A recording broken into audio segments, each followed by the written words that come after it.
Valentine's Day has never been my favorite holiday. Too much pink, too many couples, and way too much pressure to be happy. When I moved to Snowbridge, a tiny town that's famous for its Valentine's festival, it was supposed to be a fresh start for me. I figured during the month of February, I could ignore the festivities and curl up with a book and just let the rest of the world celebrate without me. That was the plan anyways. It started innocently enough. A red envelope appeared on my porch one frosty morning. No stamp and no return address. Inside was a single piece of parchment paper folded nicely, written in cursive with crimson ink, and it read, "To the one who has captured my heart, welcome to Snowbridge. I've been waiting for you." No signature and no inkling of who sent it. I laughed it off at first, assuming it was a prank, but there was something about the handwriting. It reminded me of the letters that like my great-great-grandparents used to write. I disregarded it. But the next morning there was another letter. This one was on my inside windowsill, even though I hadn't left that window unlocked. It said, "Love in Snowbridge runs deep, deeper than ice, deeper than blood. Soon you'll see." But it wasn't until I got the third note that I really started to worry. Whoever was leaving them seemed to know way too much about me. My favorite tea was sitting next to the note. My favorite song lyrics scrawled under the margins. I started double checking my doors, making sure they were locked, and checking my windows. But the notes didn't stop. By the time I'd received the third letter, the festival was in full swing. There were heart-shaped lanterns everywhere and red and white streamers. You know, people used to come from all over to go to Snowbridge. This festival was kind of a big deal. Now, the reason people would travel far and wide to Snowbridge is because they wanted to see the Heart of Devotion. Now, the Heart of Devotion was this giant ice statue that they would put in the middle of town, and it was carved out every year. Most people really love the Heart of Devotion, but I find it to be kind of creepy. Sometimes when I walk by, I swear I would even hear it creak. I walked by it recently, and then right after, I had the most horrifying dream. I had a nightmare that the frozen heart was inside my home. And then I found a note tucked underneath my pillow. The note said, "You can't run, you belong to me now, my love." I didn't sleep after that. The night of Valentine's Eve, I couldn't take it anymore. I needed to know who was doing this, so I ended up going to the town square. I was really hoping that I would find someone who was leaving the notes. But when I got there, it was the middle of the night. The square was quiet, almost too quiet. As I approached the Heart of Devotion, I swear the town's lights flickered. And that's when I noticed it. There was a trail of footprints. I followed the footprints, feeling like the air was getting colder. The footprints wound through the town and stopped at this one spot, right behind the general store. There was no one there behind the general store, but there was a note, and this note was scarier than all the rest. The note said, "You've seen enough, leave Snowbridge."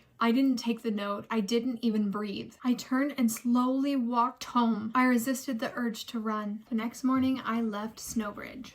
I didn't even wait for my lease to end. I was terrified. I packed what I could fit in my car and I drove till that little town was in my rear view window. I never figured out who left those notes or how they seemed to know so much about me. But sometimes when February comes around, I start to think about the Heart of Devotion. I think about those notes and about those footprints that led nowhere. And sometimes I think about how love does run deep, deeper than ice, deeper than blood. And some places just aren't meant to call home.